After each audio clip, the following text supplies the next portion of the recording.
Renungan hari Selasa 25 Mei 2021.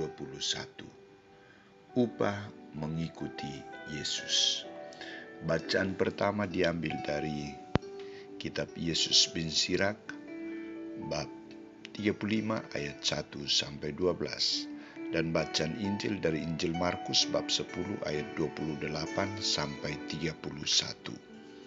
Saudara-saudariku terkasih, ketika menawarkan pekerjaan menjadi sekretaris atau kerja di perusahaan, pertanyaan pertama dari seorang yang melamar adalah berapa gajinya dan apa jenis pekerjaannya.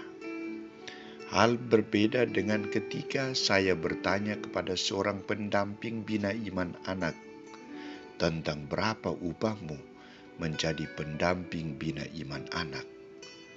Mereka menjawab, tidak ada. Saya melayani dengan sukarela dan pasti upahku di surga. Inilah dua kenyataan yang sering kita jumpai dan ditampilkan oleh para pengikut Kristus, termasuk kita. Saudara-saudariku, Petrus bertanya kepada Yesus tentang upah yang akan mereka terima karena mereka telah meninggalkan segala-galanya dan mengikutinya.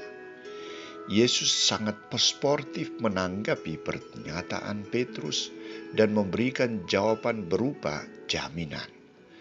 Jaminan yang dijelaskan oleh Yesus bukan berupa uang, materi, atau harta. Yesus juga tidak menyebutkan berapa gaji sebulan.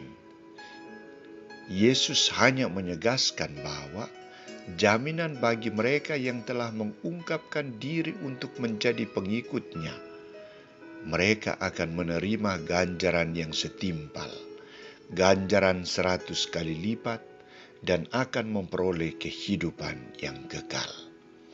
Ganjaran yang dimaksudkan Yesus di sini bukan ganjaran material, tetapi ganjaran rohani, kebahagiaan rohani. Bahagia untuk hidup miskin, sederhana, hidup taat dalam tugas pelayanan, dan tidak terikat dengan siapapun, rela melaksanakan tugas dan tanggung jawab dengan ikhlas dan gembira, menjadi bagian dan hidup dalam persaudaraan dengan siapa saja, serta menganggap semua orang sebagai anggota keluarga. Maka Yesus tegas mengatakan, Aku berkata kepadamu, sesungguhnya setiap orang yang karena aku dan karena Injil meninggalkan rumahnya, saudaranya laki-laki atau saudaranya perempuan, ibunya atau bapaknya, anak-anak atau ladangnya, orang itu sekarang pada masa ini juga akan menerima kembali 100 kali lipat. Rumah, saudara laki-laki, saudara perempuan, ibu, anak, dan ladang, sekalipun disertai berbagai penganiayaan, dan pada akhir zaman mereka akan menerima hidup yang kekal.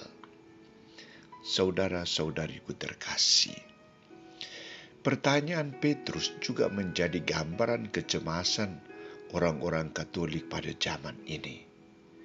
Menjadi pelayan dalam gereja dituntut pelayanan yang tinggi, semangat pengorbanan, tanggung jawab yang besar, dan penuh konsekuen. Hal ini menyebabkan banyak orang berjanji tetapi tidak setia dalam melaksanakan isi janjinya. Mereka ingin menjadi pelayan dalam gereja tetapi tidak mampu untuk mewujudkan keinginan mereka. Karena yang ditampilkan dalam pelayanan gereja bukan uang, bukan materi, tetapi soal bagaimana mereka akan melayani dan bagaimana mereka akan menyesuaikan diri dalam tugas pelayanan. Yang dipersoalkan dalam tugas pelayanan gereja adalah soal penerimaan. Apakah ia akan diterima baik atau tidak? Apakah ia akan dihargai atau tidak? Dan dalam banyak kenyataan, orang tidak mampu melaksanakan tugas tanggung jawabnya dengan baik karena ia tidak diterima, ia tidak dihargai, bahkan oleh orang-orang yang beriman, meremehkan tugas pelayanannya sendiri.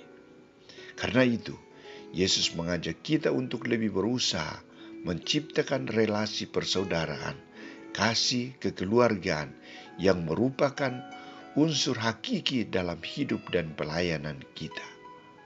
Dan kita diajak untuk tidak mengejar uang dan harta dunia. Setiap orang yang setia akan memperoleh jaminan yang membahagiakan.